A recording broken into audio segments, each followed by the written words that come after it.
Hey, this is Jake Hoskins. In this video, I'm going to be telling you about the three numbers that affect your net worth. And these are the only three numbers that you should care about if you want to increase your net worth and improve your financial situation. They may seem obvious once I say them, but I want to emphasize each of them to you so that you can intensely focus on each of them.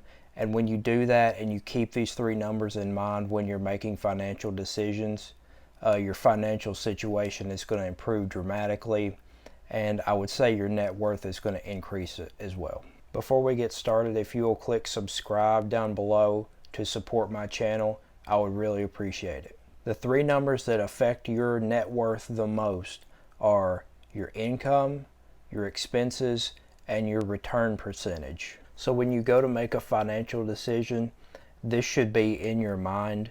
You should be thinking, is this decision going to increase my income? Is it going to decrease my expenses? Or is it going to increase my return percentage? And if it does one of those three things, odds are it's probably going to be a smart decision for you to make. These three numbers basically make up a simple little formula that you can keep in your mind. Income minus expenses times return percentage. So maximize income, minimize expenses, maximize return percentage within reasonable risk. A lot of people have mastered one of these or maybe two of them, but it's very rare and it's very difficult to master all three, and sometimes it's not possible, but you want to at least get 2 out of 3 in my opinion. So let's talk about each of these numbers in detail, and you can think about how you can improve your own situation this way. So there are different ways to make income. The main one that most of us have is our salary from working our job, and we get a paycheck every week or 2 weeks or whatever. And so think about some other creative ways to increase your income, or maybe try to get a promotion or a higher salary. And so some of the other ways to increase your income: you can own a business or own part of a business. You could own real estate that generates cash, so rental houses that the tenants pay you to live there, and also dividends and interest if you own stocks or maybe in your savings account or something like that. So odds are, if you're watching this, you probably only have a salary. That's your only income. And think about other ways to earn money to supplement that salary. So of course you want to maximize your income. That's what most people think of when they want to increase their net worth, is just to make more money, and that's the most obvious one. But these next two are kind of the secret numbers that people don't think about as much, and they can really add fuel to your net worth. The next number I'm going to talk about is expenses. Your expenses can be really tricky, and it's something that a lot of people struggle with. There's so many things in the world to spend money on now. When I'm talking about these expenses, think about your own expenses and really think critically about, could I cut this out, and would that change my life or affect my life at all if I cut out this expense? Some of the biggest and most obvious expenses are your living expenses, so your mortgage that you pay for the house you own, rent that you pay for an apartment, and you have to have those expenses. I'm not saying cut out your living expenses, but I'm saying try to minimize them within reason. You shouldn't have an excessively expensive house if your goal is to build wealth. So your house shouldn't be $800,000 if you make $50,000 a year. Car payment, you shouldn't have a car payment. You can get a pretty good car for $2,000 or $3,000. If you're making payments on a car, that's kind of just stupidity on your part, because you're paying a lot of unnecessary interest, and odds are you're making payments on that car because you can't afford it. So trade down, get a cost-effective, reliable car, and that'll save you a lot of money as opposed to making a car payment on a car that's probably out of your price range. Think about any subscriptions or memberships that you may have. These can really kill you because they can just nickel and dime you out of your checking and savings account without you really realizing it, because it's just there every month and it's a small expense and you don't really think about it. And this is really important nowadays because there's so many like streaming services and online subscriptions that you can have, and they make it really tough to cancel. Think about maybe if you have a Netflix account that you're not using, or a Hulu account, or an Amazon Prime account, something like that. Consider cutting those out if they're not absolutely essential to you, and that'll save you $200 or $300 a year at least. Another common expense that a lot of people don't think about is eating out. So when you go out to a restaurant, you may spend $40 to $80. You could cook that food at home for, let's say, $5 or $10. It's okay to go out with your friends and your family and enjoy life and everything like that. But when you're going out 4 or 5 times a week, the big thing is in the morning, if you go to Starbucks, you spend $5 or $6 on coffee instead of making it at home. That's going to add up to a huge amount in the course of an entire year. Really think critically about where you're eating. Can that food be made at home?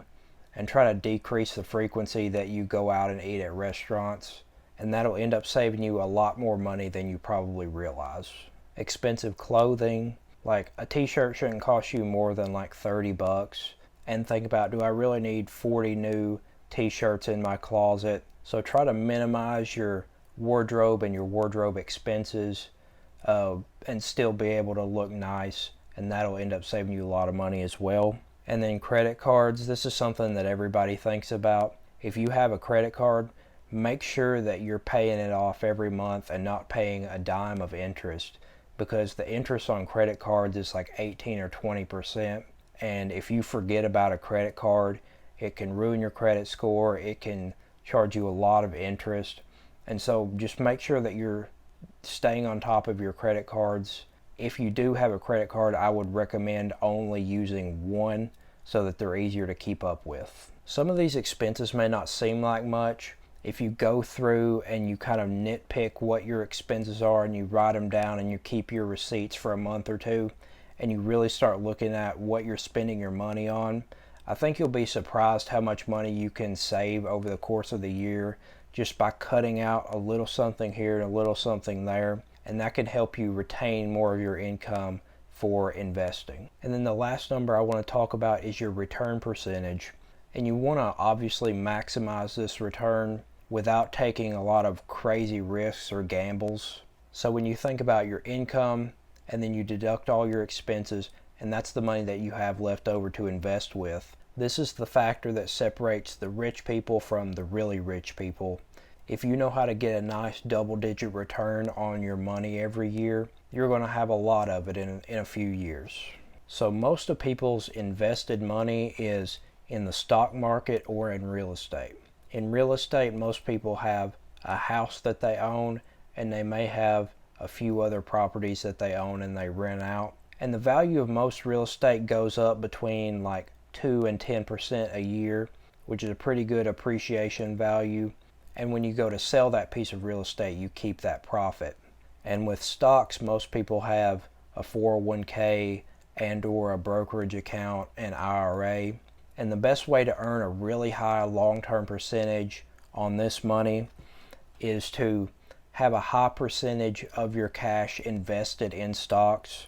You want a dollar cost average, so whenever you get a paycheck, just immediately take that paycheck and put it into your stocks. And so that's a fixed amount of money going into your investments every week or two. And that helps because you can get more when stock prices go down and you get less when stock prices go up. So that's just a really easy way to get a pretty good price on the stocks that you're buying and kind of automate it for yourself so it's easy and it's a habit that you build.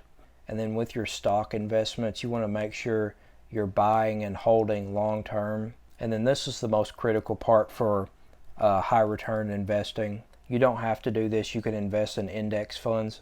But if you're investing in single stocks and you like to pick your own stocks, make sure that you're thinking about the future and the future growth of the company. And you'll make a lot more money when you think about the future as opposed to looking what the company has done in the past. Really think critically about what the company is going to do in the future, and is this company and this industry going to be a lot bigger in the future than it is today. And so keep all three of these numbers in mind when you're making decisions. and try to optimize each of these numbers. It's really hard to maximize all three: income, expenses, and return percentage. And very few people do that, like I said. When you're starting out, try to focus on one. Intensely focus on one, either income, expenses, or your return percentage, and try to optimize that the best you can. And once you really get the hang of that one, try to get a second one.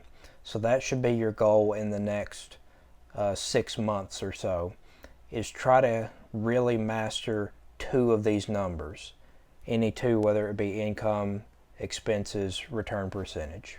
And so if you keep those numbers in mind and you're consistently trying to optimize them, odds are your net worth is going to start increasing a little bit faster. I hope you enjoyed this video. If you did, click subscribe for more content like this, and like the video, and make sure and leave a comment in the comment section below. And I'll see you in the next video.